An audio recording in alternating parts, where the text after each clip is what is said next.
জয় শ্রীকৃষ্ণ। রাধে রাধে। প্রিয় ভক্তগণ, সবাইকে আমার গীতাপাঠ অফিসিয়াল চ্যানেলের তরফ থেকে নমস্কার জানাই। আজ আমরা জানব রথযাত্রার দ্বিতীয় পর্বে জানব রথযাত্রার পেছনে কিছু লুকিয়ে থাকা অলৌকিক রহস্য আর জগন্নাথ দেবের রথটির নাম নন্দীঘোষ। পতাকায় কপিরাজ হনুমানের মূর্তি আঁকা রয়েছে, তাই এই রথের আর একটি নাম কপিধ্বজ কেন বলা হয়। প্রিয় ভক্তগণ, আপনি যদি কাহিনীটা শুনেন অর্ধ অসম্পূর্ণ রাখবেন না, শেষ পর্যন্ত শুনুন, কারণ অর্ধ অসম্পূর্ণ রাখলে জগন্নাথ দেব আপনাকে পাপ দেবে। আর আপনি যদি জগন্নাথ দেবের ভক্ত হন তাহলে কমেন্টে জয় জগন্নাথ অবশ্যই লিখবেন। চলুন তাহলে রথযাত্রার কিছু অলৌকিক রহস্য কথা জেনে নিই।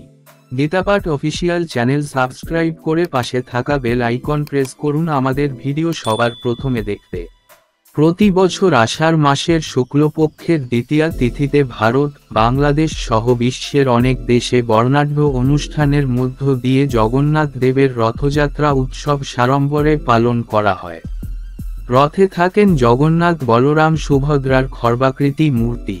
ভক্তবৃন্দ ভক্তিপূর্ণ চিত্তে রথের দড়িতে টান দিয়ে রথকে এগিয়ে নিয়ে যান। জেনে নিন রথযাত্রার কিছু অজানা কথা। শাস্ত্রে আছে, রথস্থ বাম নং দৃষ্টা পুনর্জন্ম ন বিদ্যতে।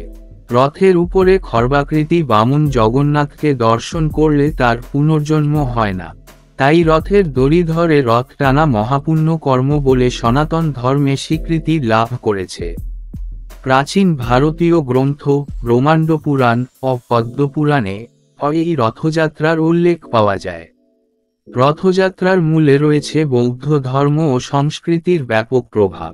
কালের পরিক্রমায় হিন্দু সভ্যতার উত্থানকালে এ রথযাত্রা শ্রী জগন্নাথ দেবের রথযাত্রা হিসেবে বিবর্তিত হয়েছে। ওড়িশার পুরীর জগন্নাথ ধামের রথযাত্রা জগৎ বিখ্যাত। পুরুষোত্তম ক্ষেত্র বা শ্রীক্ষেত্র বলতে পুরীকেই বোঝায়। জ্যৈষ্ঠে স্নানযাত্রায় ও আষাঢ়ে রথের সময় বিশেষ জাঁকজমকের সঙ্গে পূজিত হন। চৈতন্য মহাপ্রভুই মূলত নীলাচলে ভক্তিবাদের প্রবর্তন করেছিলেন। তিনি ছিলেন শ্রীকৃষ্ণের অবতার। তার প্রেম, ভক্তি, সবার উপরে মানুষ সত্য, এসব মূলমন্ত্রই তার জীবন দর্শন। মহাপ্রভুর জীবন দর্শন শ্রী জগন্নাথের জীবন দর্শন মিলেমিশে এক হয়ে গেছে। তাই পুরীকে বলা হয় বৈষ্ণবের ধাম। উৎকলখণ্ড এবং দেউলতোলা নামক ওড়িশার প্রাচীন পুঁথিতে জগন্নাথ দেবের রথযাত্রার ইতিহাস প্রসঙ্গে বলা হয়েছে যে এই রথযাত্রার প্রচলন হয়েছিল প্রায় সত্যযুগে। সে সময় আজকের ওড়িশার নাম ছিল মালবদেশ। সেই মালবদেশের অবন্তীনগরী রাজ্যে ইন্দ্রদ্যুম্ন নামে সূর্যবংশীয় এক পরম বিষ্ণুভক্ত রাজা ছিলেন, যিনি ভগবান বিষ্ণুর এই জগন্নাথরূপী মূর্তির রথযাত্রা শুরু করার স্বপ্নাদেশ পেয়েছিলেন।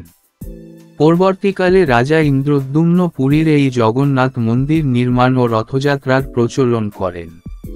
পুরীর রথযাত্রা উৎসব হচ্ছে বড় ভাই বলরাম বা বলভদ্র ও বোন সুভদ্রাকে সঙ্গে নিয়ে শ্রীকৃষ্ণের বৃন্দাবন যাত্রার স্মারক। 3 জনের জন্য আলাদা আলাদা 3টি রথ। রথযাত্রা উৎসবের মূল দর্শনীয় হল এই রথ 3টি। প্রথমে যাত্রা শুরু করে বড় ভাই বলভদ্রের রথ। এই রথের নাম তালধ্বজ। রথটির 14টি চাকা, উচ্চতা 44 ফুট। রথের আবরণের রং নীল। তারপর যাত্রা করে সুভদ্রার রথ। রথের নাম দর্পদলন, উচ্চতা প্রায় 43 ফুট। এই রথের মোট 12টি চাকা। যেহেতু রথটির ধ্বজা বা পতাকায় পদ্মচিহ্ন আঁকা রয়েছে, তাই রথটিকে পদ্মধ্বজ বলা হয়ে থাকে। রথের আবরণের রং লাল। সবশেষে থাকে জগন্নাথ দেবের রথ। রথটির নাম নন্দীঘোষ। পতাকায় কপিরাজ হনুমানের মূর্তি আঁকা রয়েছে, তাই এই রথের আর একটি নাম কপিধ্বজ। রথটির উচ্চতা 45 ফুট। এতে 16টি চাকা আছে। প্রতিটি চাকার ব্যাস 7 ফুট। রথটির আবরণের রং হলুদ। 3টি রথের আবরণীর রং আলাদা হলেও প্রতিটি রথের উপরিভাগের রং লাল। প্রথম পর্বে জেনেছিলাম জগন্নাথ মন্দির ও জগন্নাথ দেবের মূর্তির আবির্ভাবের কথা।